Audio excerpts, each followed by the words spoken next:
The following program is brought to you free of charge by the sponsorship of Novus Ordo Watch. See for yourself that the Church of the Second Vatican Council is not in fact the Catholic Church of the ages. Go to novusordowatch.org.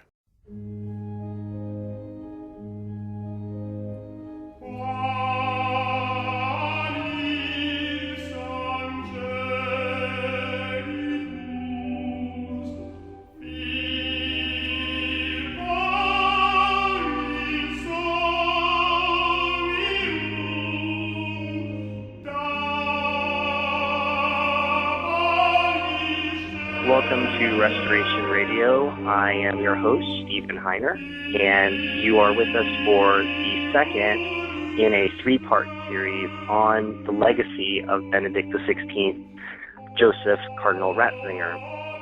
With me today are His Excellency Bishop Donald Sanborn of Most Holy Trinity Seminary in Brooksville, Florida, and Father Anthony Cekada of St. Gertrude the Great Catholic Church in Westchester, Ohio. Your Excellency, Father, thanks for joining us again. Pleasure to be here, Stephen. So, at the top of our show, we want to make sure we make a couple corrections. Being human, we're perfectly capable of making mistakes, and someone had written regarding one of our past shows that we had gotten our Gregories mixed up during our resignation show, which we did on the day of the announcement of the resignation, and I wanted to make that correction for anyone who has been following along. We're happily corrected, and we're happy to admit that we were wrong on that point. Gregory VI was the pope that resigned because of charges of simony.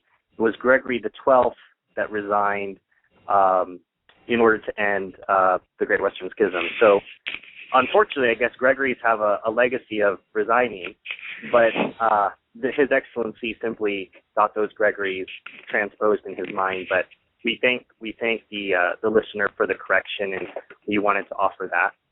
Secondly, I had some also listeners write and say, I'm not able to contribute anything, but we're sending our prayers, and I would say that's perhaps the most valuable currency of all, and I'm sorry if I haven't mentioned that enough, but this is a new apostolate for everyone involved. It's something that has not really been attempted on a regular basis in the traditionalist movement, and it will only continue with your help. So if you're not able to send funds yourself, please pray for us that a benefactor will be able to send some funds, or just pray for our ongoing health as we continue to do this. The Bishop and Father are premiering their sort of radio partnership around the Cardinal Ratzinger Benedict XVI issues, but you will hopefully see more of them or listen to more of them in the future as we get to talk about some other things. These aren't the only things we're concerned about, but we know that it's something that everyone is very interested in now, and that's part of why we're covering it in such depth.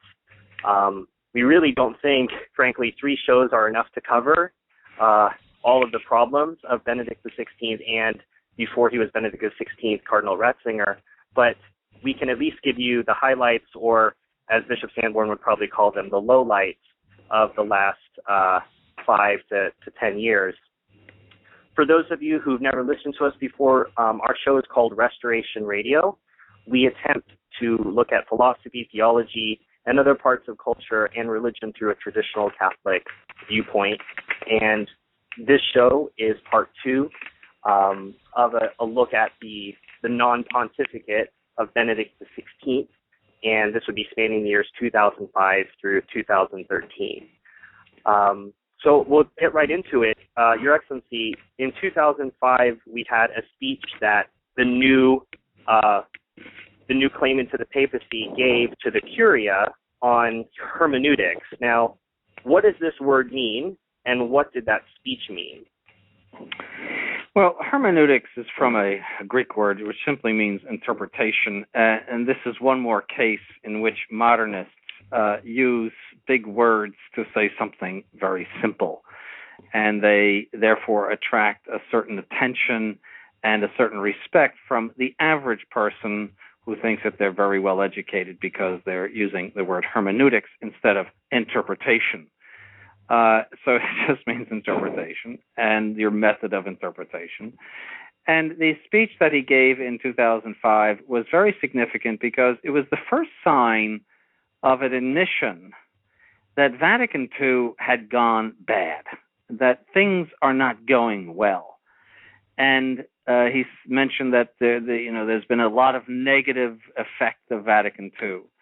And he wants to repair Vatican II by showing that it is in continuity with the past, that it is not a rupture, because he knows, and I've said this many, many times, but they know it better than I do, and he knows it better than I do, that rupture historically is the death of Vatican II.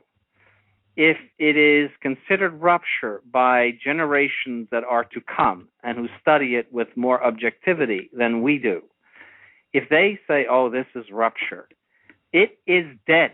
It is dead in the water. It has absolutely no validity or legitimacy at all. And I think Ratzinger, understanding that, was out to, as I said in an article, to save his baby. That is, to save Vatican II from this ultimate condemnation of history.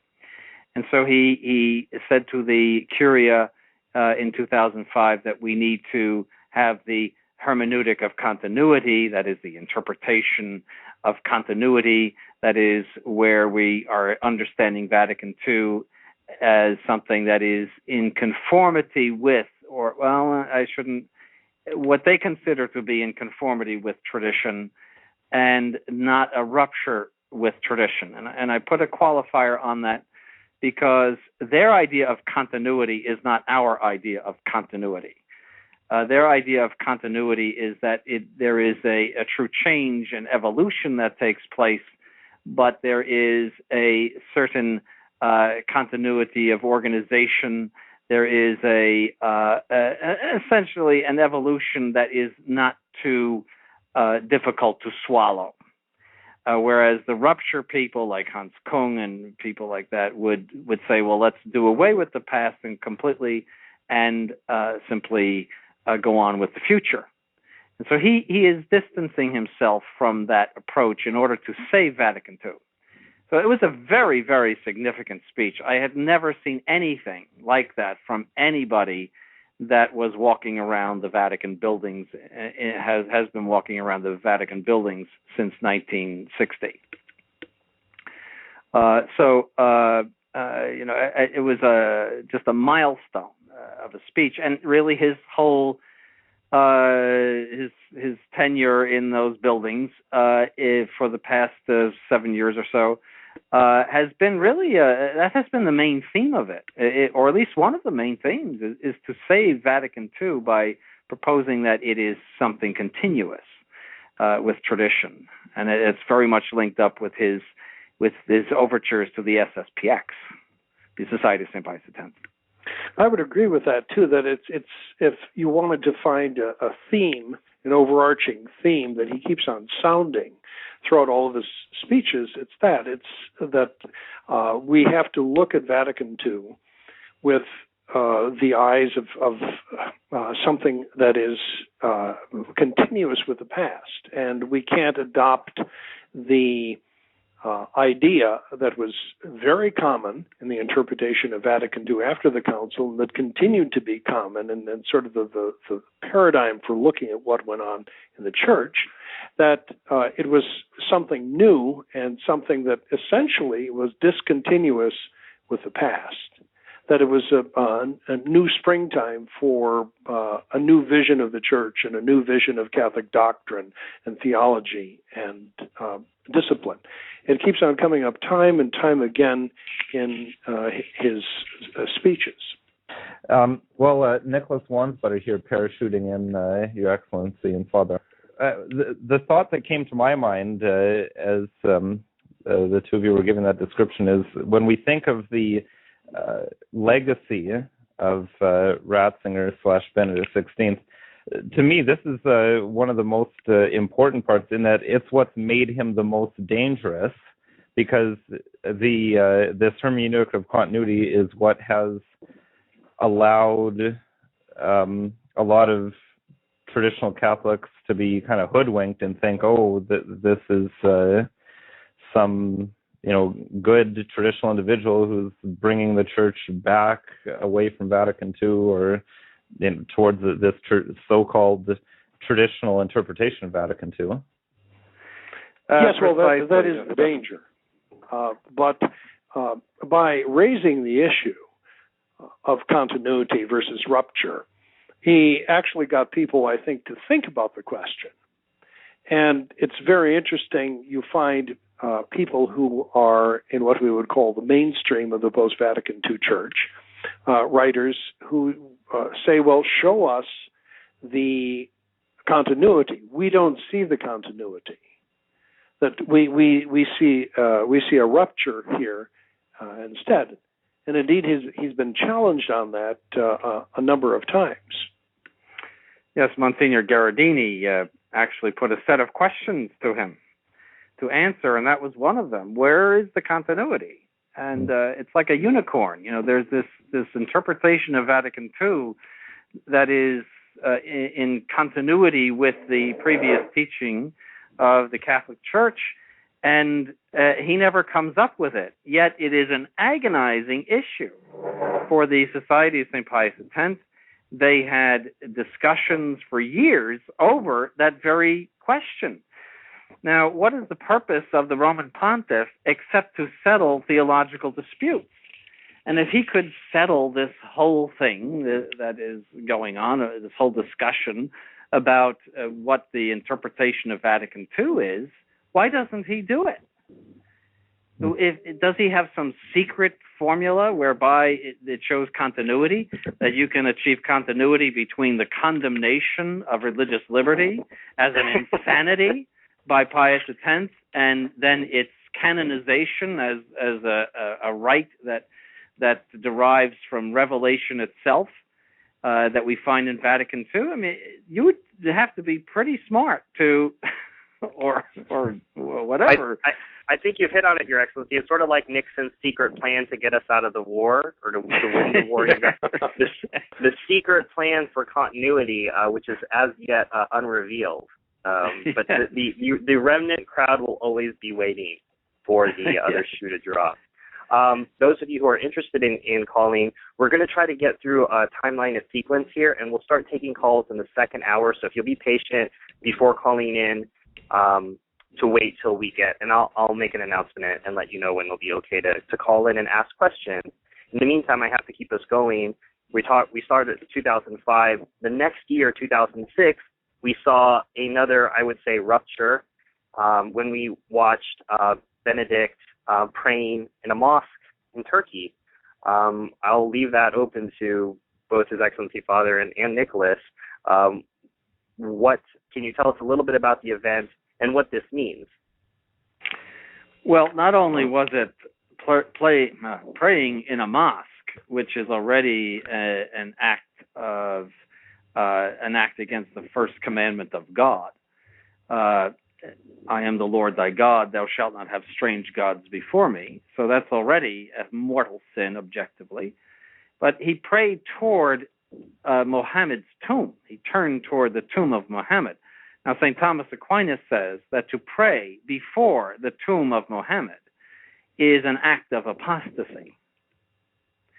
So I think that all you need to do is to fill in the blanks as to what happened that day, and that is he posited an act of apostasy. We believe in a triune God. We believe in a God that has a Son, an only begotten Son who is equal to him in all things, and we believe in the Holy Ghost. The Muslims do not believe in such a triune God, and therefore we do not worship the same God. Therefore, he was worshiping a false God. Well, it almost seems that we're so used to apostasy, it almost wasn't shocking, wasn't it? When we saw it happen, we thought, oh, well, just add it to the list. Yes, it's perfectly in conformity with the decree on ecumenism and Nostra Aetate, the decree on non-Christian religions, and with all the ecclesiology that faith for them is a religious experience. It's turning on to God, and various people have various faith experiences, and why not participate in this? All religions are a means of salvation. They say, some are better than others for that, but they all are all a means of salvation. John Paul II in Catechesi Tradendae in about 1980 specifically said that the children must be taught that non-Catholic religions are a means of salvation, which is a bold-faced heresy. The opposite truth is what Pius IX said and called a most well-known Catholic dogma, and that is, outside the Church, there is no salvation. And this has been repeated by so many organs of the magisterium. I mean, it is a most well-known Catholic dogma. It was stated again by Pius XII. These people are clearly guilty of heterodoxy, that is heresy, and heteropraxis, that is a practice that is in accordance with their heresy, which actually confirms the fact that they are heretics and also manifests even more their heresy. Yes, indeed it does. And to return to your point, though, Stephen, that it's been going on for so long, it seems that people are no longer shocked by it. The different interfaith type of worship experiences that Paul VI participated in, and that John Paul II participated in, the different things that he did, for instance, in Africa. What Benedict XVI did in the mosque is simply one more installment. And I think that, unfortunately, people have become numb to how shocking and how outrageous this really is. I would go beyond that. I don't think they're numb. I think they agree with it. I think that most people in the Novus Ordo have lost the Catholic faith and do believe that all religions are more or less good, and that everyone has a path to salvation in each religion. And this has been inculcated in their parishes for years. It is the whole spirit of the Novus Ordo of I'm okay, you're okay, where there is not some exclusive religion that we must adhere to, the one true faith, outside of which there is no salvation. It is perhaps the most devastating effect of Vatican II is this killing of the Catholic faith in so many millions of souls by the poison of ecumenism. They are not numb to it. They agree with it. But, my Lord, wouldn't you say that, what about recognize and resist type of traditional Catholics? They certainly don't agree with it. They just, they seem to make excuses saying, oh, well, we don't know what he was really praying when he was, I think I've seen something the Holy Rosary? Sure, yeah. Well, I've seen people make that claim, like, well, sure, his shoes were off and he was facing towards Mecca, but inside his head he was probably praying the Hail Mary or the luminous mysteries, I'm sure. Well, that's absurd. That's totally absurd, because he's positing an act of apostasy. What would lead you to think that he is inside positing an act of Catholicism? If he were Catholic and if he were positing an act of Catholicism, he would run out of that ceremony as fast as he possibly could. Mm-hmm. That would be the Catholic thing to do, to get out of there. But these are people that will sacrifice anything, including their own logic and reality, everything, on an altar of saving their model, which is that there is continuity of Catholicism in the post-Vatican II church. You're putting that in quotation marks because the post-Vatican II religion. This is their model of so many people, Novus Ordo conservatives, that there has to be continuity. And therefore, when anything contradictory comes down the pike, reality, logic, a clear thinking, common sense, everything must be sacrificed upon that altar in order to preserve that model. And so they sink into a complete absurdity that you can't even take seriously. Mm-hmm. The way that the church law operates is that your external actions are presumed to be in conformity with what you're thinking inside. And that's the whole basis for so much of church law. And when, therefore, you see someone making this sort of act of prayer and act of worship, externally you have all the evidence for that, you have to presume that internally everything is going along with that. But I think part of it was, part of the reason for excusing him and John Paul II is something that came up in a previous discussion, that there, thanks to Vatican II, there is very much the inclination to look upon religion as an internal thing, and to say that, well, we always have to look at the person's internal sense before we make any sort of judgment, because his internal sense might be really good, and we can't presume to judge anything from his external acts. Mm-hmm. And that goes along with it. And that doesn't make sense, because how do you get into someone's mind? And if you can say that, well, we can get into his mind and say he's innocent, by the very same token, and with the very same authority, you could go in and say, well, we've seen his mind and he's guilty. You know, how can you read somebody's mind? The only thing you can do is go on externals and presume, as the law does and as common sense does, that someone agrees with what he's doing. You know, unless there's a gun to his head, or, you know, and I've even heard that argument. How do you know that he didn't have a gun to his head when he was doing this, that, or the other? You know, it just becomes really absurd. It's like a lunatic asylum. Yeah, well, it really is. Yeah, now you have all of the conspiracy theories about, you know, resignation because of a death threat. It's always someone trying to excuse the actions. These people can't be thought of as adults who are in complete control of their actions and their words. No. There always has to be something, because they've already reached their conclusions. Therefore, they have to bend every action in order to make that conclusion work. I've been reading about this ridiculous bishop that he is now the bishop in white from the the falsified secret of Fatima. There's so many problems with that. A, he's not a bishop because he was consecrated in the new rite. But B, you already admitted that this was a falsified secret that he helped cover up. So let me get this straight. The guy who helped cover it up Fatima is going to be the bishop in white when he's not a bishop himself? I mean, the contortions these people put themselves into is unbelievable. No, well, actually, we figured out the whole thing, and that is the real Ratzinger. This is the conspiracy, the way it goes. The real Ratzinger decided he wanted to turn everything back to before Vatican II. So he was arrested and tied up and gagged and put in the basement of the Vatican. And the one that announced his resignation is actually a phony, and you can tell by the ears. And and he's making a path for a real liberal. That's the.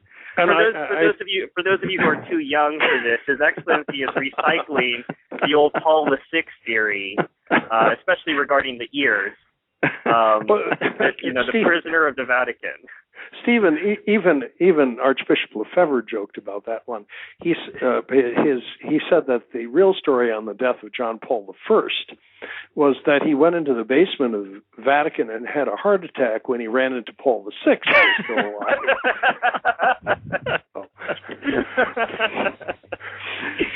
Oh. Well, I've got to keep us on the serious trail. We're having a little too much fun with this. Okay. We're gonna move on to 2007, and Father Cekada, I'm sure most people don't normally give you a platform to crow, but Restoration Radio is very happy to provide this to you, because you were, I think, not only the first person to coin the phrase "motu mass," but I think you accurately predicted a lot of what the intentions were. I mean, we're not able to see inside Benedict's head, apparently, but you were able to look at the intention. You were able to look at it and say, what was the purpose of this? And I think 5-6 years on now, you can really look back and say what you were right about, what you were wrong about. Can you kind of take us back to your articles that when you wrote them back at the time of the release of this motu proprio, talk about what you thought was going to happen and what has happened? Well, as I recall, I kind of divided it in two ways, sort of positively and negatively. That on the positive side, like the discourse about the hermeneutic of continuity, there was also a bit of an admission of failure in it. You know, the admission of failure, because the new Mass, remember, was supposed to be something that started like a new age that revivified the liturgy. Well, not everyone bought it. Not everyone took it up. So I suppose it's positive from the point of view of being an admission of failure. Also, it removed very much the stigma that had become attached to wanting the old Mass. That was previously viewed as something sort of crazy, you know, that you wanted this old form of the liturgy. And as well, another positive effect, unintended, surely, by Benedict XVI was you ended up with divisions in the enemy camp and a discussion of the real issues of the liturgical reform. Now, finally, people could really talk about it because they could see the new Mass and they could see the old Mass under officially approved circumstances and make comparisons and starts talking about things. So that was those effects of it, I'd have to say, were very good. It got people thinking about it. It was an admission of failure and so on. But negatively, there is the other problem, and that is the whole basis for allowing the motu proprio was an extension of options, as it were. And many people were taken in by that. Those of us who resisted the introduction of the new Mass did so for reasons that were primarily doctrinal and moral. That is to say, the new Mass was a threat to Catholic doctrine and to the Catholic faith. And from a moral point of view, it was irreverent and sacrilegious. So we stayed away from it, and we went with the old liturgy, which was doctrinally sound and which was reverent. So there were real vital issues for Catholics that were involved there. What happened with the motu proprio is the Benedict XVI co-opted the traditionalist resistance to the new Mass by presenting it merely as something which was a matter of taste. That he spoke of the new Mass or the old Mass as something sacral, holy, that it attracts many people, that it was a mark of identity, he said in his motu proprio. People were attached to it because of culture or personal familiarity and so on. So what he was able to do is to short-circuit the real meaty issues for dumping the new Mass and reduce it to a matter of culture and of taste. And of course, many people fell for that. Many people fell for that. One hopes that they will get beyond it someday to the real issues. But I think that was certainly the intention of Benedict by allowing this. And for my part, I would just add to that, Father, my observation is that I think he was successful in really neutralizing a lot of the traditionalist movement by the motu proprio, because things like the Remnant newspaper went completely from being more recognize and resist to completely a what I would call like an indult type of mentality, where Benedict XVI is he's the greatest pope ever. How wonderful that he's thrown us these few crumbs. He's the best ever, and we have to just go along with everything. And I think it opened the way for what we've discussed in earlier shows about what's been happening with the Society of St. Pius X. Yes, there's that neutralization of real resistance to Vatican II. So you give people a form of worship that's readily available relatively, that's aesthetically attractive, that gives off the airs of the old religion.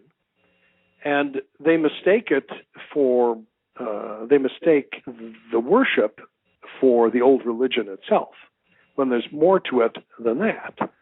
And people then figure that, well, why should we worry too much about the doctrinal issues that are involved with Vatican II, because our wonderful Holy Father has allowed us to have this Mass which we like, so we're content over in our corner, and we don't have to listen to those who have other ideas.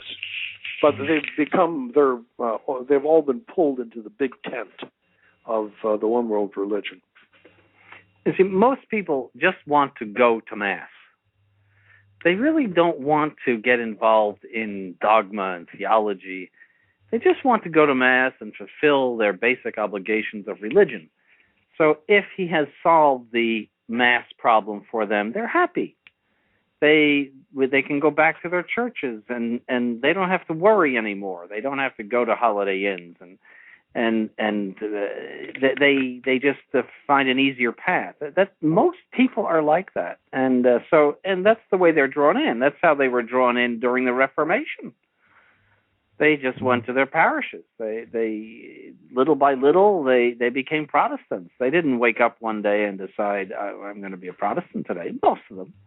I mean, I'm sure there were some radicals, but most of them just oozed in it little by little, and because that was the general feeling in their area, and it was easier, they went that way. And that's what he has provided. He's provided a path to modernism with the motu mass to the traditionalists who have up to now been resisting on the level of liturgy. And because that wall was taken away for them, they have a wide open path to modernism unless they now are willing to resist on the level of doctrine. Yes. Which is far more important. I know I often have thought of it as somewhat of a blessing in disguise that the Novus Ordo Mass was introduced, because if it hadn't been introduced and they kept the traditional Latin Mass, then this may have been a problem earlier, but on the other hand, it may be a blessing in disguise that the motu proprio was issued, because now perhaps it forces the traditional movement to focus a bit more on the doctrine, which I certainly agree is the most important, versus just making it about the Mass. Mm-hmm. Sure. Now, there's another important point here, too, and that is that you can desire the traditional Mass for a modernist motive. If you desire the traditional Mass because it is the true Mass of the Catholic Church and reflects true Catholic doctrine, that is a Catholic motive.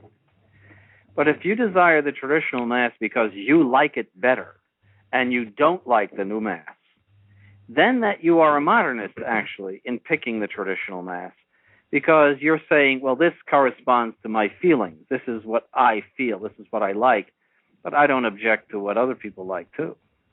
See, even the classical modernists, George Tyrrell, who actually was excommunicated by Pius X, he wrote rather extensively on the relationship between prayer and belief. And in one of his books, Lex Orandi, he talks about the power of the Catholic liturgy to affect one's religious sense, because it suggests mystery and faith, and it speaks to man's spirit, and so on. And I believe he says that it has a better effect than any theological discourse could ever have. So if you have even a modernist saying something like that, it's an indication that there could be a real problem here. And then, of course, if you look at the history of the High Church movement in England, there are many places in the 20th century that had all sorts of elaborate Catholic ritual and music, but it was conducted by a clergy who were modernists who didn't in any way, shape, or form believe in the truths of the Christian faith. It was something that appealed to them. And so that's the danger. You end up with high churchism. And Father, I want to segue from talking about the truths of the Catholic faith. Something else that happened the same year that the Motu came out was the release of the first of 3 parts, Jesus of Nazareth. And His Excellency spoke a little bit about this in our last show. For those of you who didn't listen to our last show, there's a specific heresy that's simply listed in this book. And Your Excellency, would you like to speak about this just for a moment, and we'll move on to our next year? Yes, the principal thing, there's a lot of problems in that book, but the principal one is his denial of the resurrection of Christ. He denies that there is a resuscitated corpse. Now, the traditional teaching concerning the resurrection is in the Catechism of the Council of Trent, that our Lord's soul was reunited to his body, and that he who was dead during those 3 days arose and returned again to life from which he had departed when dying. So you have definitely a resuscitated corpse there. You have the body of Christ that has come back because he has received his soul back. That is the teaching, the traditional teaching and understanding of the Catholic Church. Ratzinger rejects that. He, of course, in all of this obscure language, he says that you're dealing with essentially a theophany. That is an appearance of something. You're not dealing with a tangible body, or the original body. Let's put it that way, whether he says it's tangible or not.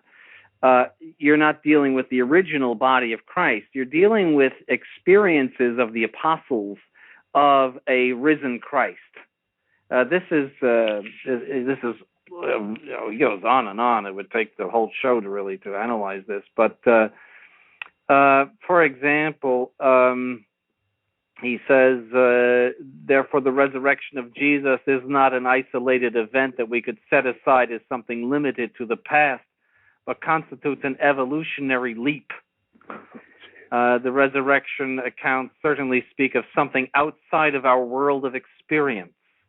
This is still Ratzinger. They speak of something new, something unprecedented, a new dimension of reality that is revealed. So it's something outside of history and time for him. And it's outside of the reality that we know. He says, how are we to picture to ourselves the appearances of the risen one who had not returned to normal human life, but had passed over into a new manner of human existence?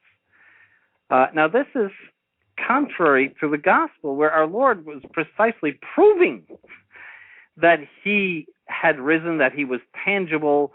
He ate some food. He had St. Thomas put his hand into his side and his hands. He was proving that he was truly risen. That is the whole point of all of the gospel narratives after the resurrection. He says, Ratzinger says, his presence is entirely physical, yet he is not bound by physical laws, by the laws of space and time. And then he says that, let's see, he says the encounters with the risen Lord are not just interior events or mystical experiences. They are real encounters with the living one who is now embodied in a new way and remains embodied. He says he doesn't come from the realm of the dead. Our Lord does not come from the realm of the dead, which is contrary to the teaching of the Church, because it says in the Creed that he rose from the dead, ex mortuis. Mm-hmm. So where is he coming from? I mean, this is directly contrary to the Creed. Again,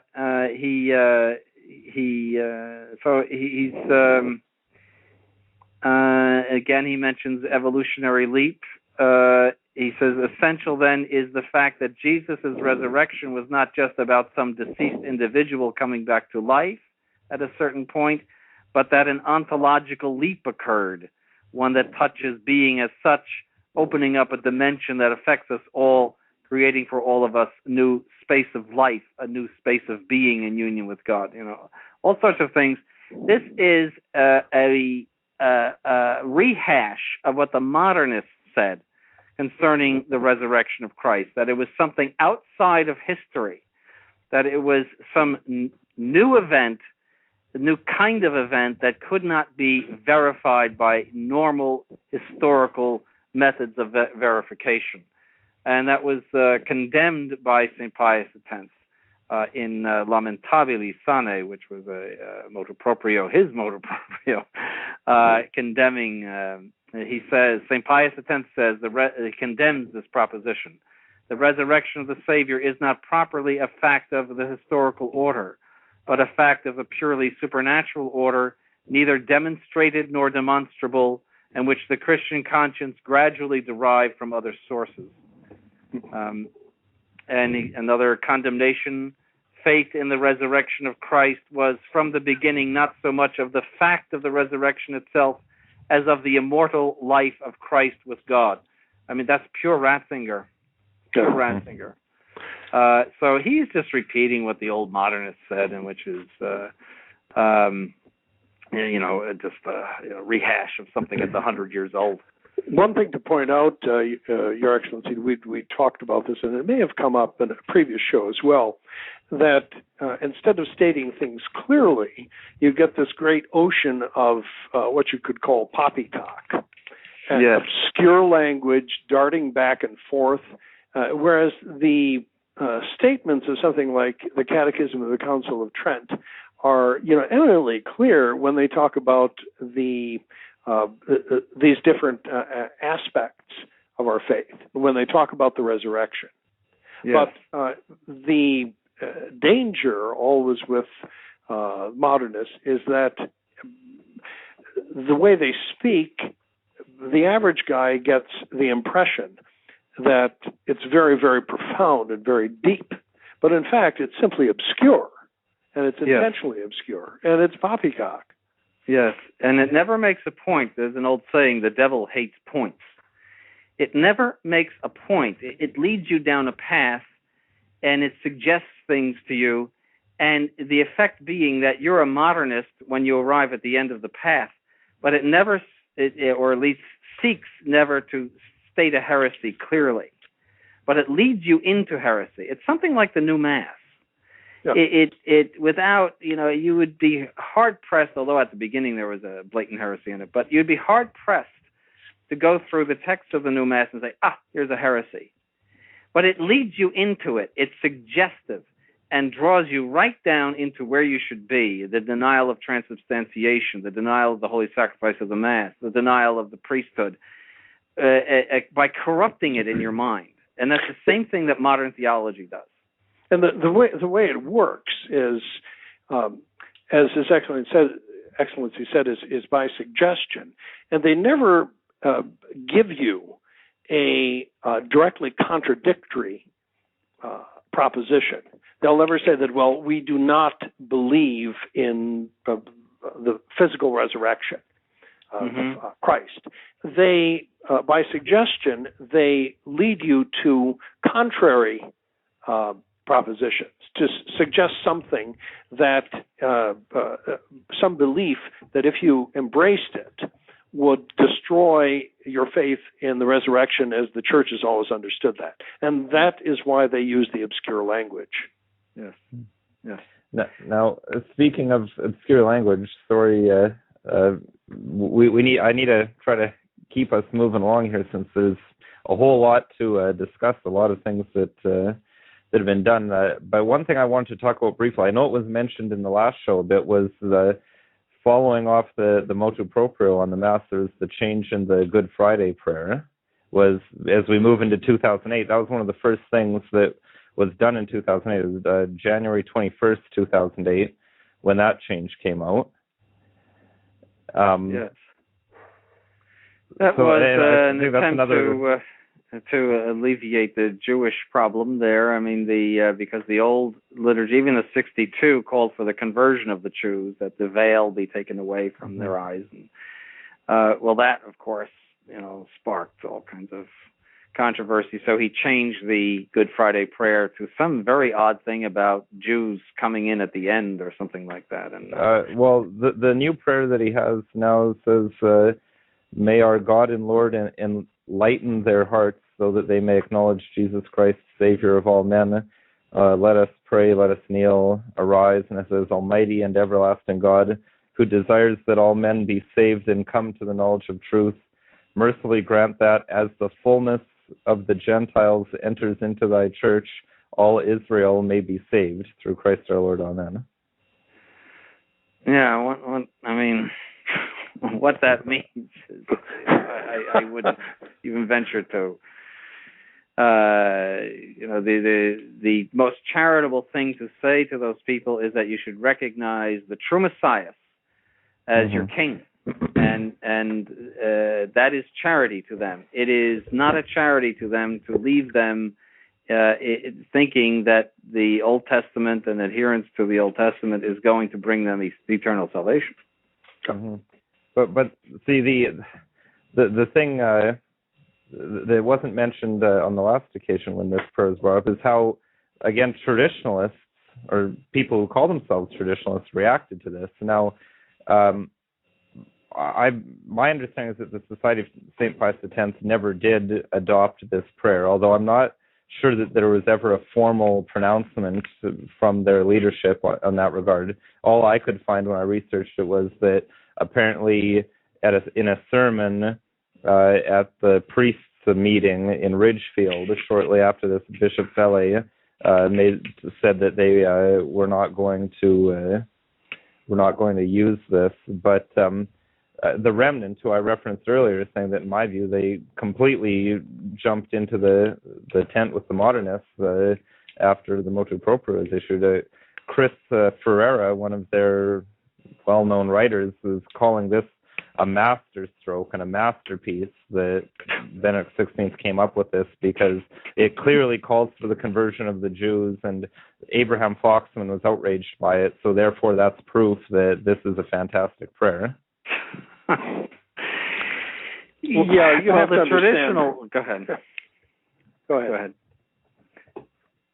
No, the traditional prayer very clearly called for the conversion of the Jews, and there was nothing wrong with it. Why did it have to be changed? And the answer is ecumenism. Right. And one might point out at this juncture that those particular prayers are the oldest collects in the Missal. The Good Friday prayers, the what were called the general intercessions.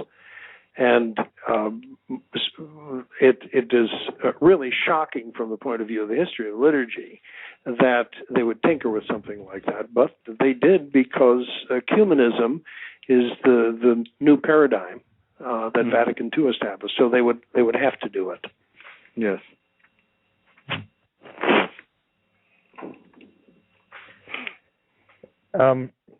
And just moving along with 2008, things happened in 2008. Another example, I think, of disproving this conservative myth of Benedict XVI was, I know on the last occasion there was discussion of how he apparently secretly disagreed with Assisi, but then went ahead and did his own Assisi. I think there was also a similar rumor about World Youth Day and the excesses of that he was secretly opposed to that, and then had World Youth Day in Sydney in 2008, which was just more of the same, maybe not as horrific as the Spanish one, just based on the few things I've read or a few pictures I've seen. Well, there's a whole lot of secret opposition going on. I think that's the moral of the story. Right. And so secret that no one really hears about it.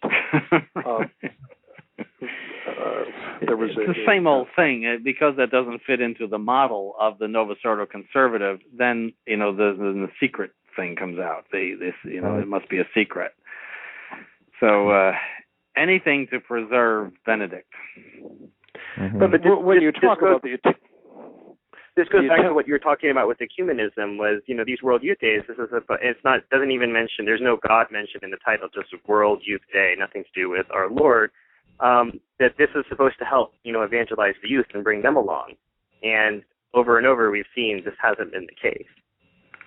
Well, it hasn't worked, and the whole idea, or one of the big ideas behind Vatican II was to, convert modern men, convert modern society by throwing out dusty old doctrines and disciplines and so on. Well, that didn't work with society in general, and the statistics show that it certainly didn't work with what we would call the youth now. I mean, if you look at the statistics in France, the percentage of young people who go to mass is virtually non-existent. In one group in your 40s, it's something like 3%. In the next demographic below that, it's 2%. The one below that is 1%. And in the ages 18 to 24, it's 0 who go every week. So you have to step back and think, this brings you back to Vatican II, which was supposed to attract all of these people. This is springtime in the church. Springtime in the church. Well, it's the media's fault, Father. The real spirit of World Youth Day has not yet been unleashed, and when that happens, then we will see a new spring or summertime, or pick your season. I do have to keep us moving. So that was 2008. We have the Good Friday prayer and another World Youth Day. I want to take us forward to 2011. In 2010, we did have the approval of the use of condoms. His Excellency talked about that in our very first show on the Resignation Day. I'd like to come back to that at some point, but I'm going to bring us to 2011. We're getting close to the first hour mark, and I want to try to get us up to at least 2011 before we start taking calls. And here is when we found out, Your Excellency, that beatifications are also something that you can pick and choose, whether as a Catholic you can decide on your own whether they're part of the teaching magisterium of the church or part of the disciplinary rules of the church, that you can pick and choose whether you want to use the new Code of Canon Law, whether you want to use the new Mass. Well, now you can also pick and choose, well, he's not really beatified because the Society of St. Pius X said so. And I've always found this to be really, really interesting because this is a big problem. Mm-hmm. But what can we say about the beatification of John Paul II? What this means for what you refer to as saving the baby, or I would say gilding the baby in gold for all time, and what this says to traditionalists who think that they can claim that they can resist the beatifications of a man they consider to be the vicar of Jesus Christ on earth. Well, first, I mean, beatifying John Paul II is just the most absurd thing that anybody could ever come up with. How you can, if you were a CEO of an organization and the thing went bankrupt under your aegis, do you get canonized by the company, or do they think that you have been a scoundrel? And everything went down under John Paul II. I mean, just from the point of view of statistics, also all of the scandals, and I mean, just consider some of the things he did. He permitted and promoted through the appointment of heretical bishops the utter destruction of the unity of faith throughout the whole world. He turned a deaf ear and a blind eye to the intense suffering and scarring of thousands of young innocent persons who were being abused by the Novus Ordo clergy. Just a deaf ear. And those complaints were made to Rome and nothing was done. He participated actively in the false worship of nearly every religion on earth, which is a mortal sin against the first commandment of God. He organized that horrid 1986 Assisi meeting, which is one of the most blasphemous events in the history of the world, since creation, one of the most blasphemous events, and rose to heaven with such a stench of blasphemy and heresy and apostasy. He organized that and presided over it, and he presided over liturgies in many cases which used bare-breasted women dancing or reading the epistle. He praised the voodoo religion. He declared that non-Catholic religions are means of salvation, which is, we already said, contrary to the teaching of the Catholic Church. He praised and approved of the joint declaration with the Lutherans concerning justification, which is full of heresy against the explicit teaching of the Council of Trent. And he supported and blessed Father Martial Maciel, who was perhaps one of the most evil priests that ever existed. There's pictures of him receiving this horrid man. I mean, do you get canonized for that? Do you get lifted up and presented to the people as a man of virtue? So, I mean, the whole thing is absurd. It's absurd. Everybody knows it's absurd, but it is done in order precisely to canonize Vatican II. So we have John the 23rd beatified. We have Paul VI in the pipeline now. He's a venerable Paul VI, which is even more absurd than JP2. And then we have the John Paul II, and soon we're going to have Ratzinger. No doubt, we're going to have Ratzinger. And Santo Subito tomorrow afternoon. Watch for it. Now. Yeah. So by the way, that Santo Subito was rehearsed and programmed by the Vatican. I don't know if you know that. No. All of that screaming Santo Subito for JP2 was rehearsed and planned by the Vatican, and people planted in the crowd to do it because they need a hero of Vatican II, just like Mother Teresa. You know, she's the heroine of Vatican II. You see, we can produce saints. We don't merely produce destruction and disintegration and decomposition. We produce saints, and the very people producing these saints are saints themselves. I mean, it's like the early church. When did you have a string of saint popes? Since the early church. So when we're sitting on an unprecedented destruction of faith throughout the world, and these people get canonized for it? Also, there's the element with this canonization, after all of the crimes and horrors that Bishop Sanborn has mentioned. There's the idea that it was JP2, the superstar pope, and the pope of the media. And by canonizing him, one plays to that image. Because when people think of JP2, they think of JP2 as the media star going everywhere in the world. So by canonizing him, you canonize Vatican II along with him. And you give credibility to or you try at least to give credibility to what has gone on in these unprecedented years of destruction. Yes, and I think that much of that popularity of JP2 was, not out of piety, but because he was a superstar. He was a stage figure. He was a movie star. And it's just like people screaming in front of rock stars. It's about what. It's Pavlovian. You say JP2, and I want to say I love you. Mm-hmm. That's just how it went. That's all it is. I mean, the people screaming are not exactly, they're probably all modernist heretics just as much as he is. Well, that takes us to our halfway point. And for those of you who are joining us in Medias Res, you are listening to Restoration Radio. Our topic today is the legacy of Benedict XVI, Joseph Ratzinger.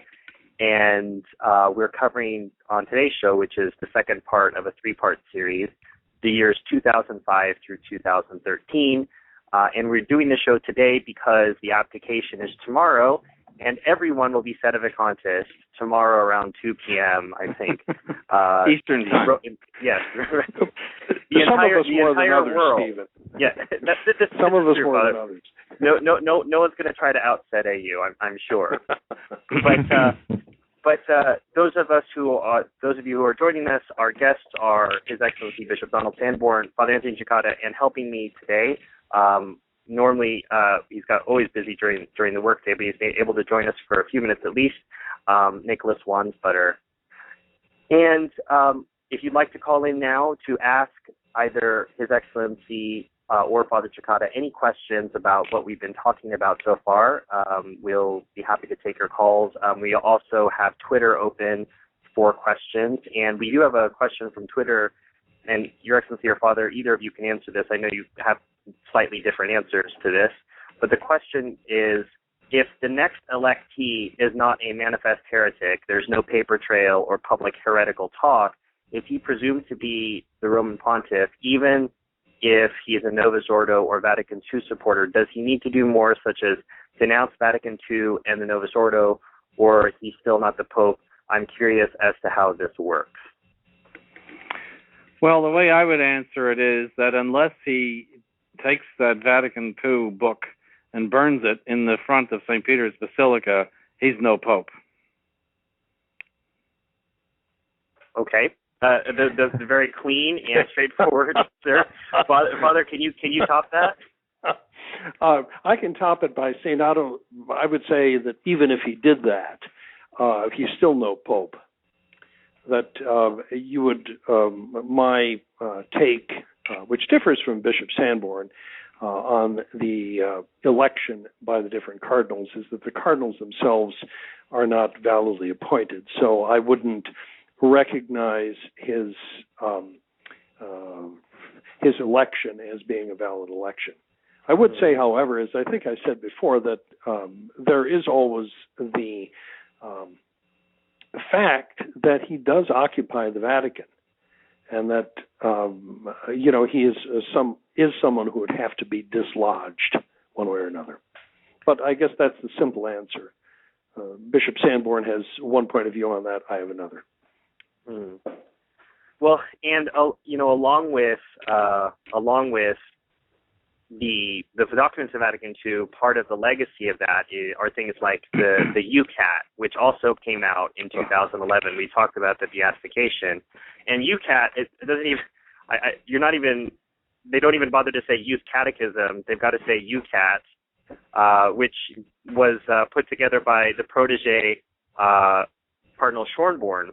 And Your Excellency or Father, if you'd like to talk about that a bit, that'd be great. Yes, well, I have it in my hand, so I might as well talk about it. Go ahead. This is a really evil book for many reasons. It contains certain heresies, but what is actually more evil about it is that all of the morality is based on purely humanistic motives. And I'll show you.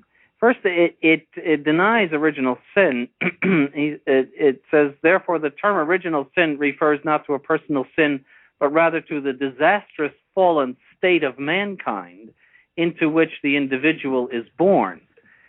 The fallen, it is not the fallen state. This is to confuse the guilt of original sin, which is on every soul, with the effects of original sin. And this was already condemned by the church. Luther said that original sin is concupiscence, the tendency of man toward evil. And that was condemned by the Council of Trent. There is truly a sin that must be remitted. So right off the bat, they deny original sin and assert the Lutheran notion of it. They never define a sacrament. They just talk around sacraments. They never define it. He says, for example, what happens to us when we celebrate the liturgy? Answer, when we celebrate the liturgy, we are drawn into the love of God, healed and transformed. I mean, that is the closest that they come to the definition of the Mass. Therefore, like for example, the note says, someone who is forsaken and goes to the Mass receives protection and consolation from God. Someone who feels lost and goes to Mass finds a God who is waiting for him. It's all of this self-help, obscure, It gives you no definitions. No essential definitions. You end up with, it's sort of consequentialist that, well, if you go to Mass, this you'll feel good. You'll feel better, and this effect, may happen. Yes. And if you go back to the definition, such as it was, or the discussion of original sin, it's ridiculous because the old catechisms were also clear on it. Why do you have to do away with this for kids? And the answer is that it is that the old definitions cannot be reconciled with modernist theology. Here's another, at least error, if it's not a heresy, I think it's a heresy though, but a sacrament can be effective only if one understands and accepts it in faith. Babies don't have the virtue of faith. Yeah. In the sense that when you approach baptism, well, I guess you have the beginning of faith, but even if you approach baptism with a completely false understanding or even without faith, you receive a valid baptism. Yeah. You don't have to be rebaptized. If you go up to confirmation in the same way without faith, you still receive a valid confirmation. It doesn't give grace because you're in the state of mortal sin and all, but it can be revivified. So that is a Lutheran thing, that in order for a sacrament to have effect, you must receive it with faith. That's completely Lutheran. They give you stuff in the catechism that, not only does not tell you what you should know, but is positively false. Yes. It's not only confusing, but erroneous and heretical and evil. But now listen to why we should observe Sunday. This is how important is Sunday. If Sunday is disregarded or abolished, only work days are left in the week. Man, who was created for joy, degenerates into a workhorse and a mindless consumer. We must learn on earth how to celebrate properly, or else we will not know what to do in heaven. Heaven is an endless Sunday. So we don't want to turn into consumers and things like that. Heaven forbid we mention the Ten Commandments or the rights of God. But Father and my Lord, we have a live caller that I'd like to try introduce his question. We have a gentleman named Joe calling from Ohio, and he has a question about how the splintering amongst traditionalists might be healed. Go ahead, Joe, with your full question. How you doing, Your Excellency and Father and Stephen? Hi. It's a pleasure to talk to you on True Restoration Radio. I've been a big fan for a while, and I'm in the Novus Ordo Church, and I think myself is pretty faithful. And I do see a lot of problems in the church. I'm not going to sit here and tell you what you're talking about is probably wrong or theologically incorrect. I'm not going to sit here and argue that. But however, when I notice that all these churches break away, all these bishops, like we got Bishop Williamson, I heard him, I guess he's in Idaho now, and he's doing independent confirmations, and then you got Pius V, and you got these guys in Holy Family Monastery out there doing their thing. I just see all these factions, and all they do is we criticize the Pope, or a lot of people criticize the Pope. They become CD vacantnists, and then nothing seems to get done. You build up your own little empire, your own church, and then, where are we at? Where's the faithful going to, how's the faithful going to rise above this? Because Christianity, since, the Muslim days, have been fractured, splintered, and all these derivatives we have out here now.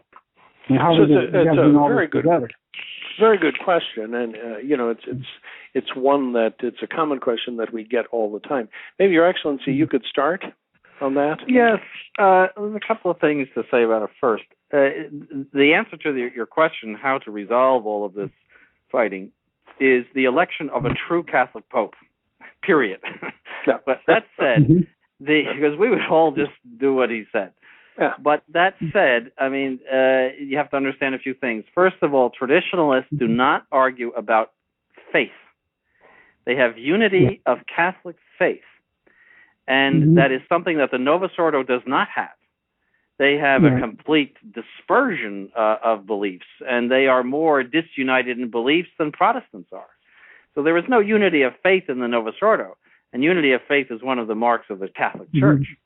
Where the traditionalists disagree is in things that flow and are from the faith and are concluded from the faith, and that is how usually we should apply the faith to the present situation.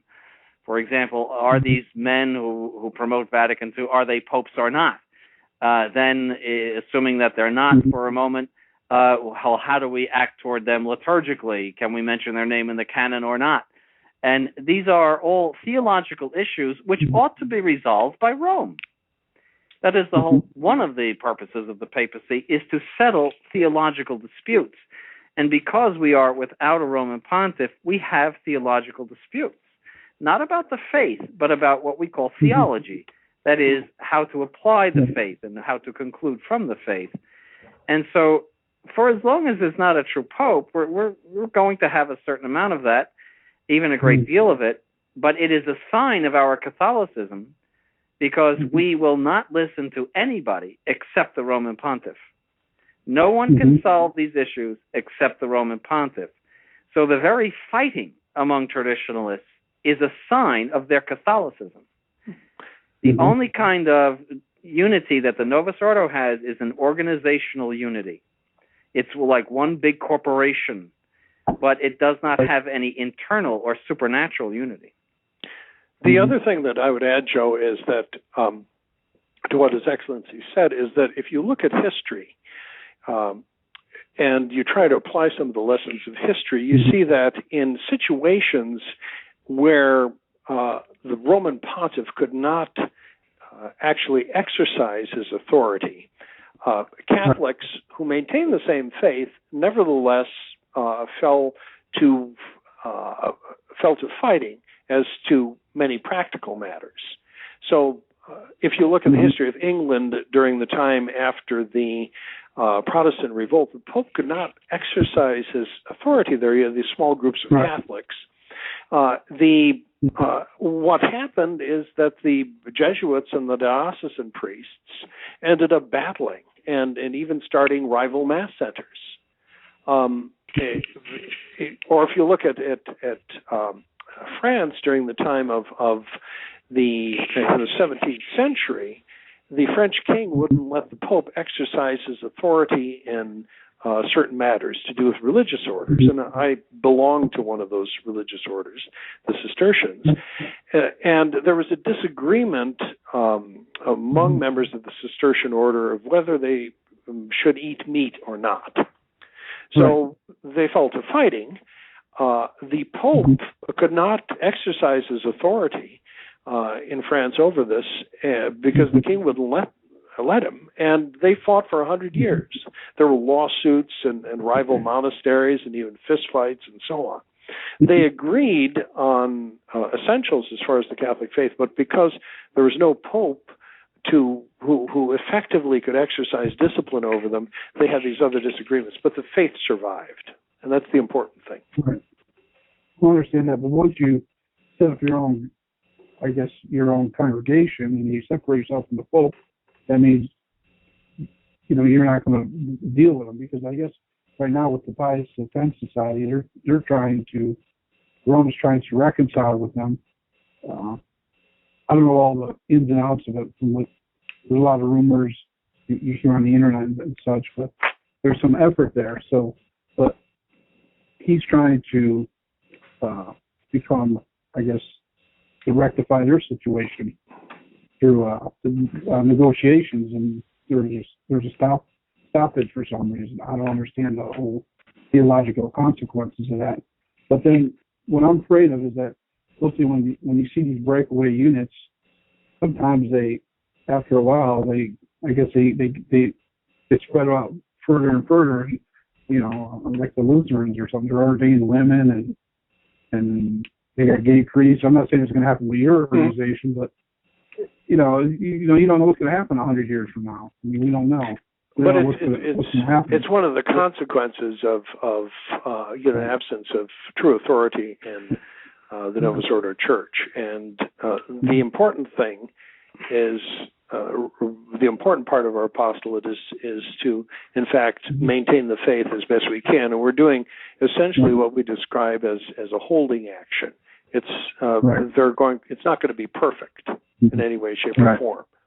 And furthermore, I would add that the most likely place in which you're going to see the ordination of women and gay priests is in the Novus Ordo. It's not going to be in traditionalist groups. No, I know that. I'm just using an example. I mean, Luther had good intentions, and look what happened. Everything blew up in his face. Well, you're presuming, though, in saying that the Novus Ordo represents Catholicism. Well, and that's our precise point, that it does not. Yeah. And that's why I said the most likely place in which you are going to see those aberrations is in your own parish where you're going. You're not going to see them in our churches. You might see a topless lectorette get up and read the epistle. I mean, that was at a papal mass in New Guinea. I mean, you're talking as though the Novus Ordo is the Catholic Church of 1950, and that we are out of it because we are disgruntled with certain changes, and we have to get back into it. I mean, this is the model that you are presenting, and it's I would have to totally disagree with it. The reason that we want nothing to do with it is precisely because there is rupture with the past, and that they will eventually come up with everything you described. Well, I hope not. I hope the new pope will be a very, very holy man and lead us to heaven, like the true Father showed it. Well, before long he'll be canonized, so there's nothing to worry about. Santo, we can shout Santo Subito right after the election. I would say so. I got my banner up already. All right. Well, anyway, I appreciate it, and I think the one thing that you gentlemen have that, and I think Bishop Fillet talked about it, is the number of ordinations that sort of, how should I say it, like a jab the side of the church, and he said, I think in France they get 10-20% of all the total vocations in the priesthood, and all the people, I mean, they need to go to Mass, but they can't go to Novus Ordo Mass because there is none. Because the priests, there's no vocations. There's another sign of the failure of Vatican II. Right. Yeah. And I think that's going to be the great equalizer, and I think they'll bring the church back in line. And I guess I want to fight it in the church. That's just my thing. I don't know. My guidance, I guess, from the Holy Spirit is to fight. To deal with the deacons I deal with and the priests that I deal with to try to set them straight. It's hard, but someone's got to do it. Okay, well, thanks very much for your comments. Okay, well, I appreciate it. I'll put you in my prayers and good luck. Thank you. All right. Thank you. And thanks for the call. But moving right along, just to round out 2011, I think the last big event of 2011 under Benedict XVI would be a CC Part 3. And it seems to me simply that, as regards that, all I would say is it's more of the same, and the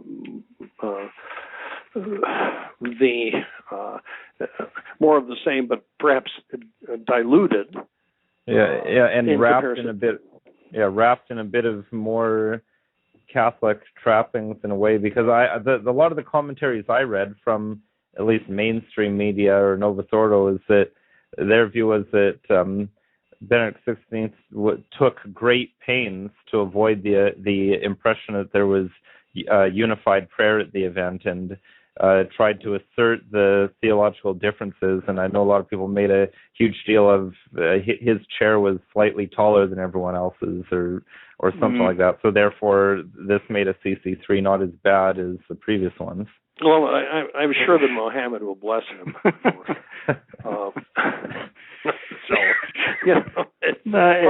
It's just another episode of the same series.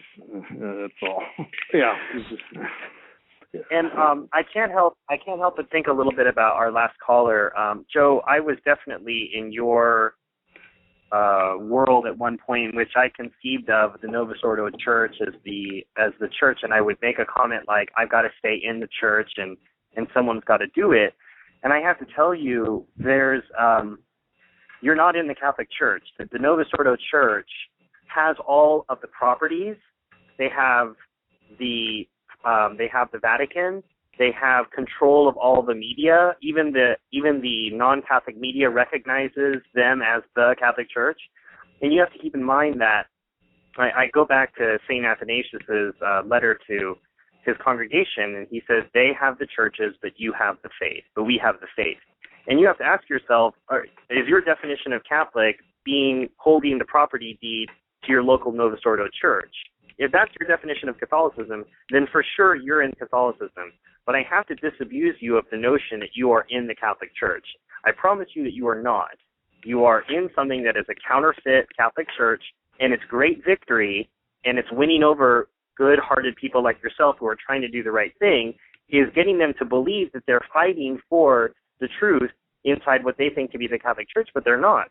They're in something which can be referred to as many things. I use the term Novus Ordo sect, but it bears very little resemblance to Catholicism. If you look, it bears the same resemblance to Catholicism as early-stage Anglicanism, early-stage Lutheranism. I mean, Martin Luther believed in the Immaculate Conception. You can go back, if I put you into a church in Germany in the 1500s, I would challenge most lay people to tell me whether they were at a Lutheran service or at a traditional mass. There were still lots of weird things going on in all sorts of different towns in Germany, and you have to ask yourself, am I really in the Catholic Church, and by what definition am I in the Catholic Church? And I think that's what His Excellency and Father were trying to convey to you. That being said, I think it is a good thing that you're listening to our show, because you're going to hear a point of view that you will definitely not be hearing from the Novus Ordo pulpit.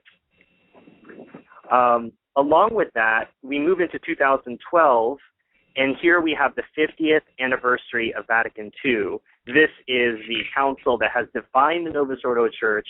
It is what you will hear from the pulpit in the Novus Ordo, and I don't think I need any sort of to give any sort of prompt to His Excellency or Father to talk about that. Well, you just might want to let us have a minute to put our party hats on to celebrate.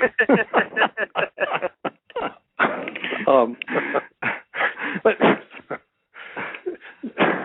so, Your Excellency, do you want to go first, or should I? Why don't you go first? That speech that Ratzinger gave recently, I think, says it all. Yeah. So we talked at the beginning of the show about how the hermeneutic of continuity was the theme of Ratzinger's reign, and then the latest thing is comments from him after the announcement of his resignation, that the fault of what happened to the church after Vatican II was not the fault of Vatican II itself, but it was essentially the fault of the virtual council. And by this, he meant the press. That it was the press that misinterpreted all of the wonderful things that Vatican II had come up with, that the fathers had come up with, and turned it into a virtual council. And this is what resulted in all of these disasters in the church. Now, yes, he laments in the speech. I mean, I don't know if you have it in front of you, Father, but in the speech he says, there's been a lot of negative that's come out of Vatican II, and a lot of seminaries closing and so forth. But this is the result not of the council, but of the media. Yes, and he says that there was the council of the fathers, the true council, but there was also the council of the media. It was almost a council in and of itself, and the world perceived the council through them, through the media. So the council that immediately effective got through to the people was that of the media, not that of the fathers. So he said that the council of journalists did not take place within the world of faith, but within the categories of the media of today, that is outside the faith, with different, well, do you want to say the word hermeneutics? Yep, hermeneutics. And it was a hermeneutic of politics. So he goes on about this to try to stick the press for the blame what he and his buddies did. And this, I sputtered when I read this because I was inside a modern seminary when all of this junk was going on, and it wasn't the media that was in there teaching me, and there weren't guys with press passes from the Italian press or from the New York Times who had given us classes, but it was priests who had immersed themselves in Vatican II, who were operating entirely within the system, who were reading the works of approved modernist theologians. Among them Ratzinger. Among them Ratzinger, who was always identified with the liberal theologians. And these were the guys who were doing the damage. These were the guys who were questioning the resurrection, who were denying transubstantiation, you name it. Mm-hmm. So it's absolutely absurd. And they were under who? Under whose authority were these people operating? Well, they were operating not under the authority of Associated Press and the New York Times, but there were council fathers who were bishops in our dioceses. Yes. So it's absolutely absurd to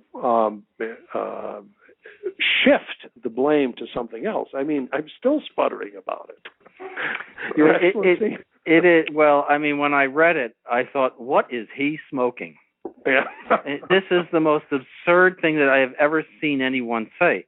That this is the journalists are responsible. This is so bad that you see their desperation. The desperation is twofold. One is to save Vatican II, because he says in that same speech that the true council is now finally emerging. Imagine after 50 years, the true council is emerging. So that means what we've had up to now is not the true council. It's only now emerging. Imagine what's going to happen now. And the other thing is to exonerate themselves of everything he mentioned, all the negative effect of Vatican II, which he mentions in the speech. This is a speech to the seminarians of Rome, both of them. And no, I'm kidding, but this is a speech to the seminarians, and he mentions the closing of convents, the closing of seminaries, and other things. He wants to exonerate himself of these things. He knows as perfectly as I do that Vatican II is responsible for all of it, but now he's going to blame it on the media. He's not responsible. I think it's very, very important that he's saying this as he's going out. That it's something like Ted Kennedy writing to Ratzinger just before he died, saying, "I'm a great guy, and I really deserve to be canonized, even though he was one of the most immoral beings that ever walked upon this planet." That he says, really, I'm a great guy, and you should think I'm a great guy too. He wants to exonerate himself of all the filth and corruption that he sowed on this earth. And the same is true of Ratzinger. He's coming to the end of his life and seeing what 50 years of Vatican II has done. He was born in a time and raised in a time when the church was flourishing under Pius XI in Bavaria. He's thinking about all of this, and it has all crumbled down. It looks like the Roman Forum. When you look out on the Roman Forum, there's nothing but a few columns standing, and the rest of it is rubble. And he's looking at it and saying, I didn't do this. It's the media. So it's those evil paparazzis with those cameras, that took the wrong pictures, like took the lectorette picture that had no top on. It's their fault. Or taking a picture of the Buddha on top of the tabernacle at Assisi. See, it's the paparazzi's fault. And this is what we're supposed to think, that it's all their fault. And this is pure nonsense. As Father said, I lived it. I lived through all the changes. I was in the seminary. There were no journalists around. We were not even reading newspapers that much. This came from the priests who were in charge of the seminary, appointed by the bishops, appointed by Paul VI. And it wasn't journalists, for example, that brought into the sanctuary a rock band and played Lady Madonna on the Feast of the Annunciation. Not at all.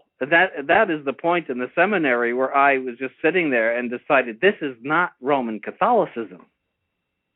I was appalled. And you know, I mean, it's just so absurd. It's like it's lunatical. It's like the ravings of a lunatic, or maybe he has dementia or something. And moreover, it's hypocritical, because when you look back at those days, and you see how the council was covered, who are the people who were holding the press conferences? It was the periti, the experts of the council, and the bishops. From the left, the Rhine group, like Ratzinger, who were using the press to get their crazy ideas across. So, and it was Paul VI himself who set up either John XXIII or Paul VI, who set up the Vatican press room, the Sala Stampa Vaticana, which in French comes over very nicely into the Salle Presse Vaticane, which could be interpreted the dirty Vatican press. But in any case, they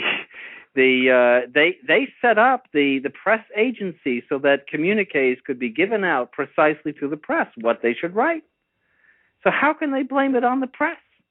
How could they blame it on the media? You almost feel sorry for the press. You know, I think a lot of times these days the press gets blamed for in any circumstance where people want to avoid taking personal responsibility.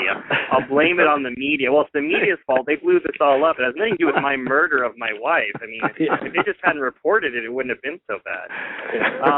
I want to pause here in our discussion and take another call, Your Excellency. This is Hank calling from Georgia, and he has a pretty straightforward question, which is, what is the criteria to be a pope?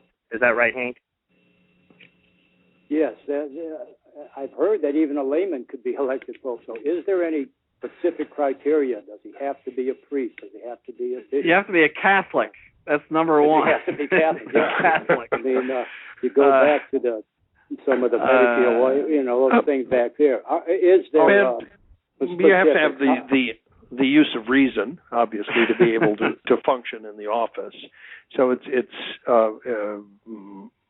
actually, from the essential point of view, it's pretty low in terms of the minimum that's required. So theoretically, a baptized Catholic layman who had the use of reason could be elected the Roman pontiff. Normally, it was someone who was elected from the College of Cardinals who was a bishop. The last cardinal who was elected, who was not a bishop, was Gregory XVI, I believe. So. Mm-hmm. Yeah, so I mean, as far as getting elected, for example, St. Ambrose was not even a Catholic; he was a catechumen when he was elected or selected to be the Bishop of Milan. But what is required to achieve the power of the papacy is a whole other thing, and that is, you of course must be baptized, and you must profess the Catholic faith. You must intend the good of the Church. He must be faithful and really mean the oath that he always took traditionally, which was to defend the Catholic faith. And that's why, no matter what you want to say about the election of these individuals, the fact that they cannot reign and do not have the power to teach, rule, and sanctify the Church is primarily the fact that they want to impose Vatican II upon the Church, which is a corruption of Catholicism. I think I have given many times the example of a president who on Inauguration Day would say, "No, I do not swear to uphold the Constitution of the United States. Instead, I have a different Constitution, which I have drawn up, and I will swear to uphold it." Now, what would happen? They would say, well, you won the election, but you're not the president because you will not swear to uphold the traditional Constitution. And that's exactly what happens in the case of a pope. And as I said, whatever you want to say about his election, if he will not uphold the traditional faith of the Catholic Church, there's no way that he can achieve that power. So that's really the principal thing. I mean, he has to be consecrated a bishop, and there's other things that really are inconsequential in this context. The main thing is Vatican II. And they all accept Vatican II. Hank, does that answer your question? Yeah, basically it does. There's so many commentators. O'Reilly the other night, he says he's Catholic. He said, no, the guy's got to be a priest, got to be a cardinal and all this. And I just thought I'd heard somewhere, well, he doesn't really have to be that. He doesn't know what he's talking about. Yeah, I mean, Bill O'Reilly. I mean, the man's notoriously not Catholic for all sorts of reasons. Right. He should stick to his whatever he talks about, but not. He knows nothing. He's a nincompoop. Well, it's like most journalists. Nobody challenges them when they make statements that are untrue. I guess because they don't know. I mean, I don't know. You would be better off watching Jeopardy. Theoretically, then, a good Catholic who says, yes, I'm a good Catholic, I want to defend the traditional Catholic faith, could be elected Pope.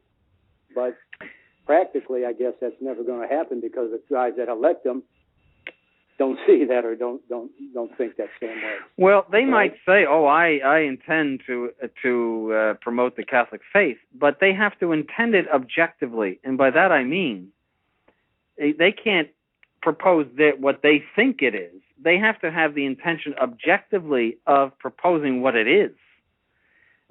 So even they are not excused by good conscience in that. They can't say, well, I think that my Constitution is as good as the old one. They have to objectively adhere to what is the Constitution, the true teaching and disciplines of the Catholic Church. So if they don't, they cannot rule the Church. It's possible then as years go on, there's not going to be any of them that know that. I mean, they're going to all be dead. Well, the grace of God is more powerful. Yeah. The grace of God is more powerful than sin and corruption and heresy. And God can raise up whomever he pleases. Yes, that's true. Okay, well, thank you so much for answering my question, and thank you for taking my call. Thank you. Good, thanks. I think that's one of the correctives, one of the reasons to have a show like ours is to have the actual Catholic voice on these matters, discussing these issues. A lot of the feedback I get from listeners and people who write in tell me that it's refreshing to hear a Catholic voice discussing Catholic issues. And Your Excellency and Father, I think you provide a big part of that. And I would say for those of you, who wonder what the bishops and the priests do to earn their keep, I mean, you heard His Excellency talking about the UCAT. He is trudging through that heretical garbage for you, so that you don't have to read it yourself. So for that reason alone, you should be sending a contribution to the seminary. And I'm not finished with that, by the way. So if you get a free moment, I'll go back to that. My stomach can't take any more, Your Excellency. We're gonna have to move on to other things. So that's the 2012 was the 50th anniversary of Vatican II, and that brings us to 2013, which is our year, and we have the resignation. And I want to again look at this academically from the aspect of if he were a true pope, that this is a very problematic move, at least in my opinion, because it creates a situation of tension between the former pope and the new claimant, and in a media frenzy, you have whereas you have people like Jimmy Carter and past presidents commenting, at least American presidents, they try to stay away from commenting on current policy issues, but Ratzinger is an academic. He's going to be off writing books, and he's going to have a whole fruitful career ahead of him where he's going to be writing more things. If he were a true pope, this would still be a problematic move, and it sets up the papacy to become an office, not a vocation. So you can just, I'm done, I'm tired. And for him, I think it's much less about this selfless act that has been praised by the Novus Ordo media. It's like, oh, look at him. He's recognizing that he's too weak. It's just he's tired of dealing with all this, and he knows he's no good. So that's why he's stepping down, and I think that's the reality that we have to examine. What say you, Your Excellency and Father? Well, I mean, certainly, I mean, under the old Code of Canon Law, the Pope had the capacity to resign, so it was not, and we did speak at the beginning of the show about some who actually did. So there would seem to me to be nothing intrinsically wrong with it if it's something that's permitted by the law of the Church. The question is, is it prudent to do? Was it prudent, something that was actually prudent to do? Well, normally the Pope would live in the Vatican, and his contact with the outside world was relatively limited. He would issue bulls and decisions and so on through the Roman Curia and the Roman court. And even into the late 19th century, the Pope would had sort of open audiences where almost anyone could come and be received. But so under circumstances like that, if a Pope was operating under some sort of a physical disability or became a little bit gaga, his apostolate and his work could be somewhat limited by those around him. So there was, as it were, a sort of like a safety valve for it. But the difficulty now is that we live in two things. We live in a media world where, thanks to JP2, everything, you're very visible. The post-conciliar Pope, so-called, have been extremely visible, and you're gone over with a microscope by the media, and you're expected to be public and to function in public.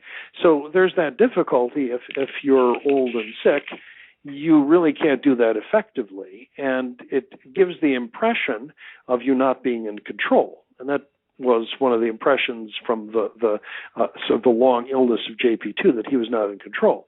So the first thing that's changed on that, the idea of functioning absolutely until your death, is the media. The second thing is modern medicine. They can keep the body alive for a very long time when your mind is gone, and that leads to other problems. So it's from my point of view, I agree that it is in one sense a bad precedent, but in the other, one can understand surely that if it is now a media job and you can be kept alive for an indefinite period of time, a lot of harm could be done. Mm. So, I mean, that would be my answer. So it would be a question of prudential judgment. That's an awful lot for me. But, Your Excellency, any thoughts? Yeah, I understand. I assumed that he was just going to go back into a black and red cassock as a so-called cardinal, and live someplace in Rome. But it turns out he's going to stay in the white cassock, still be Benedict XVI, still be Your Holiness, and live in a house behind St. Peter's Basilica. Now, think of this. I mean, the new Novus Ordo Pope comes, and he's got this guy in the backyard who's in a white cassock. I mean, if he goes for a walk, for example, in the Vatican Gardens, he might meet up with another Pope, so to speak, sitting on a bench. He's in the white cassock, too, and he's Your Holiness, like, hello, Your Holiness, oh, how are you, Your Holiness? And he's got a title and all. It's a very odd thing, and is certainly fraught with difficulties. That the way they're treating it is fraught with difficulties. I think it's extremely odd, and I think it's going to make the new Novus Ordo Pope be very uncomfortable, in my opinion. Wait till he meets Paul VI in the garden too. Yes, but we're back to conspiracy. And everybody tied up in the basement. I mean, all the basement people. No, the fact that you're correct. The fact that he's in the backyard and that he has retained all of those titles, it is awful strange. Yes, it is awful strange. Yes. I mean, he's literally in his backyard. Well, maybe they'll have a new title, Patriarch of the West Side of the Vatican. And so when I look at that, your points are well taken, Father. I guess I accept, of course, that since church law allows it, that it's perfectly legal. Mm-hmm. But I think that the reasons that he is picking, I mean, especially given the example of the last guy who went right to the bitter end, you can.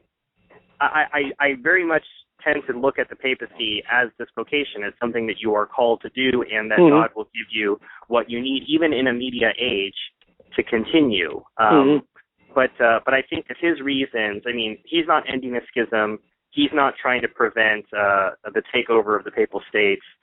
There are a number of, I just find the reasons, at least in my current view and with my limited access to whatever information is available, I don't think it's the best precedent to set. But again, this is academic. If he were the Pope, he's a Novus Ordo Pope. I mean, we're not dealing with a Pius XII or a Pius X or a Gregory XVI here. We're dealing with a modernist who is not even a bishop and who's a phony pope. Who cares what he does? I really don't care what he does. Interesting. Yeah. I mean, I don't think it affects the true Catholic papacy in any way. He doesn't have it. He's just some inhabitant of the apostolic palace. That's all he is. Together with the parakeet or something like that. I mean, he's nothing. I mean, I'm glad to see him go. Well, tell us how you really feel, Your Excellency. Don't hold back. I'm hearing you talk as though, this is sort of a tragedy for the papacy. This is a Novus Ordite Petrine apostolate or the Petrine ministry. This is not the papacy.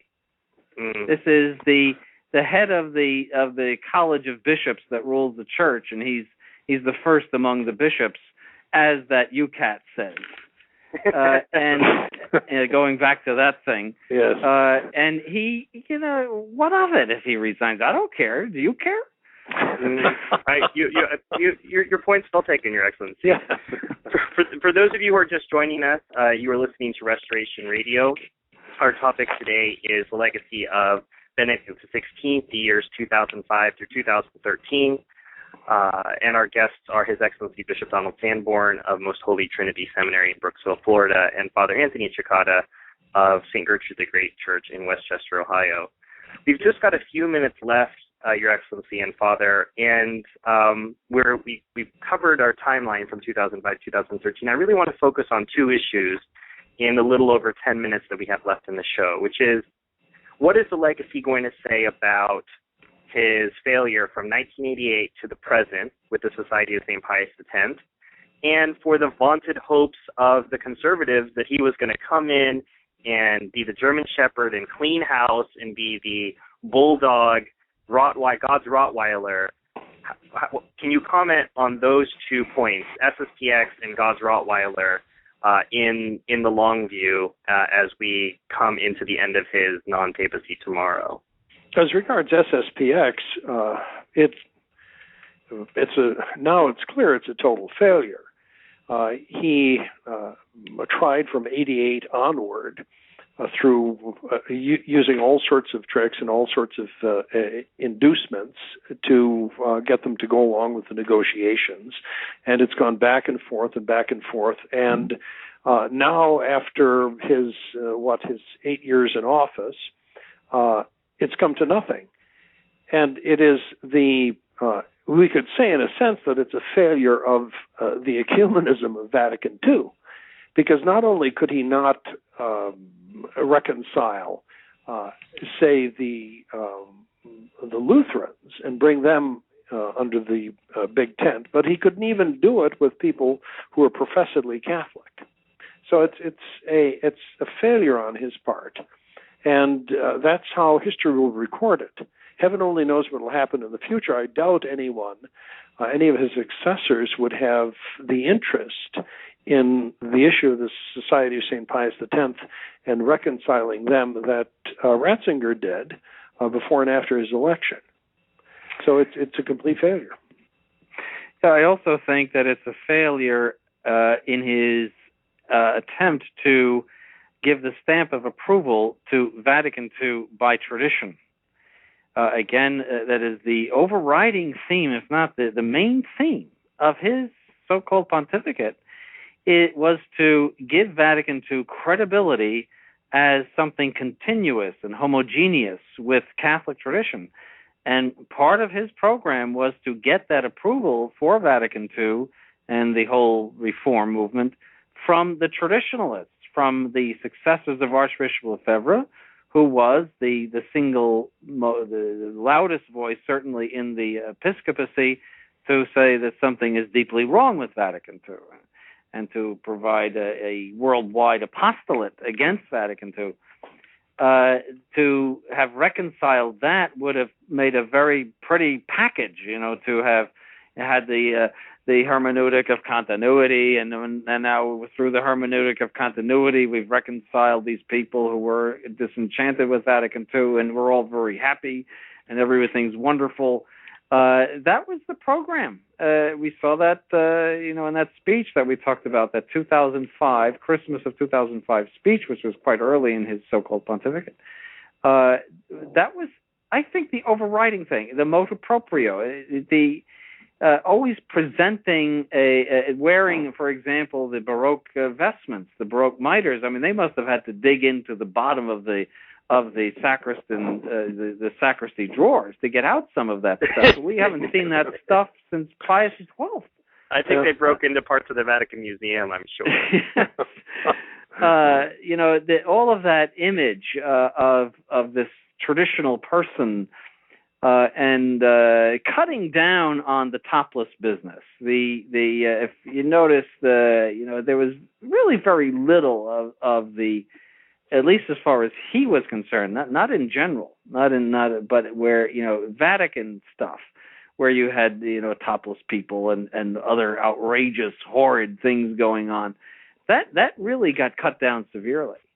And I think that was all part of his program, is because he's intelligent enough to know that if Vatican II turns out to be rupture, historically, it is finished.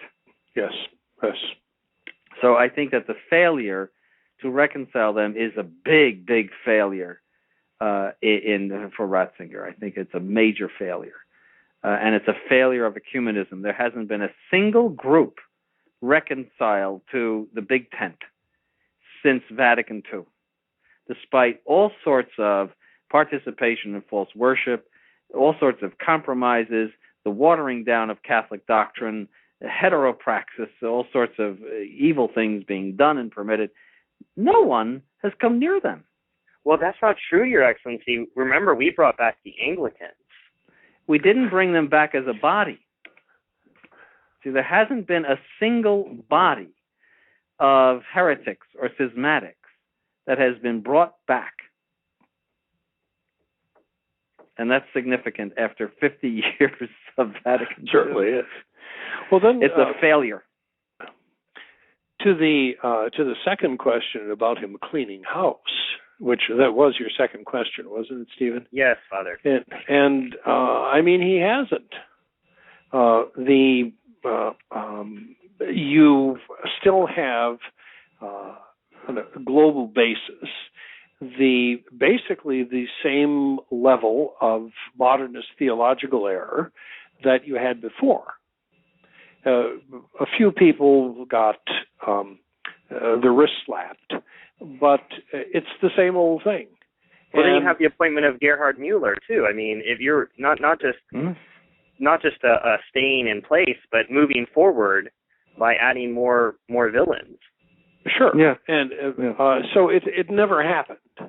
It never happened. The restoration that people were talking about with God's Rottweiler supposedly being their favorite German Shepherd, it didn't happen, and it couldn't really happen under these circumstances because of the credibility, really, that the Novus Ordo Church has lost among its own members. People will not obey anymore. Mm-hmm. They simply will not. So nothing from that point of view has been restored. I remember when he was elected, the Wanderer said, "Oh, this is the end of Kumbaya," meaning that there would be no more outrageous Novus Ordo liturgies.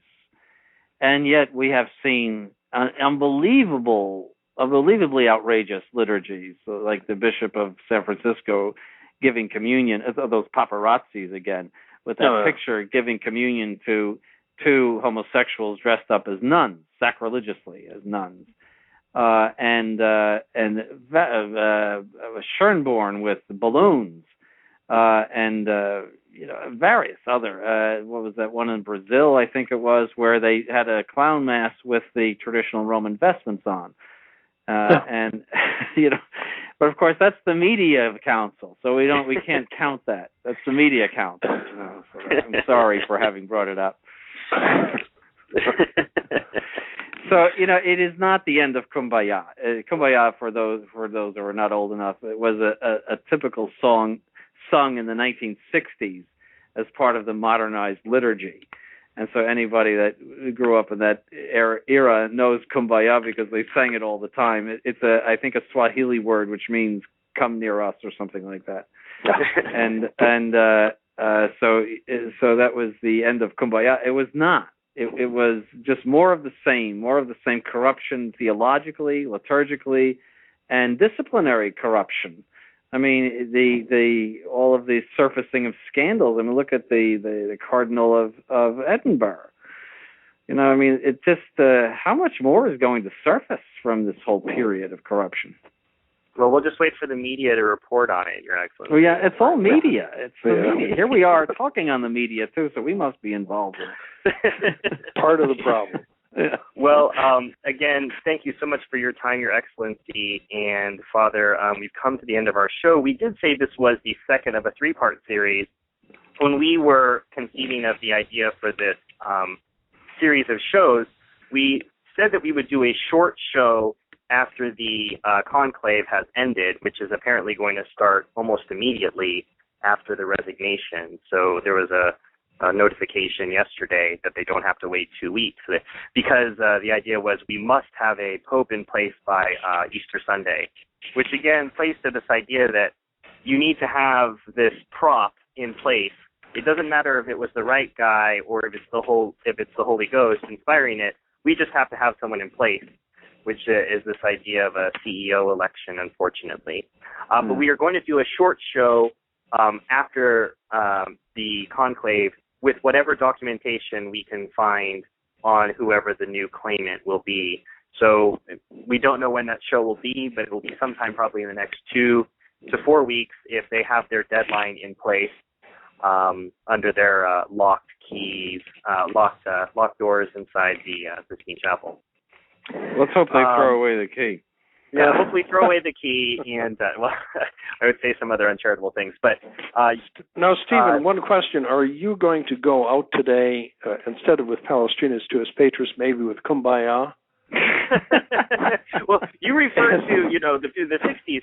The young people like me, we know about that song because we sang it as an opening hymn to the Novus Ordo. So okay. That's our familiarity with it. So don't think we don't know about that song, too.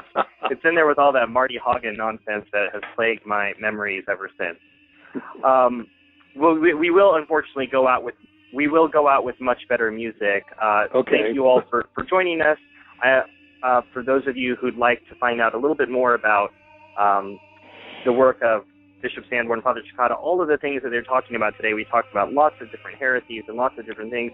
You can go to traditionalmass.org, click on articles, and feel free to just sort of page through whatever your area of interest is. Click on there, and you're probably going to find an article that addresses your issues. And both of these clergy are available to you to answer your questions. You can also write into truerestoration@gmail.com, and I'll direct questions to both of them. Thanks for listening, and again, thank you, Your Excellency and Father. Thanks, Steve. Thank you. Goodbye. This program was brought to you free of charge by the sponsorship of Novus Ordo Watch. See for yourself that the Church of the Second Vatican Council is not in fact the Catholic Church of the ages. Go to novusordowatch.org.